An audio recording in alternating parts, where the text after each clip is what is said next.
Sandali lang. Galit ka ba sa akin, Ses? Wala akong karapatang magalit sa inyo. Nagpunta lang ako sa Maynila.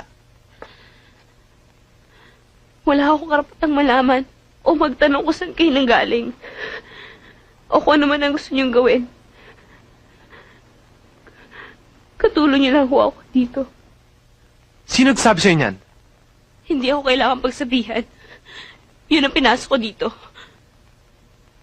Pinabayaran ako bilang katulong ninyo. Hindi bilang yaya niyo. Yaya si Mang! Sir! Yaya si Mang! Sir!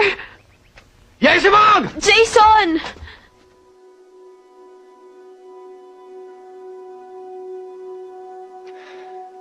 Hindi nila alam kung gaano kalaki na itutulong mo sa akin.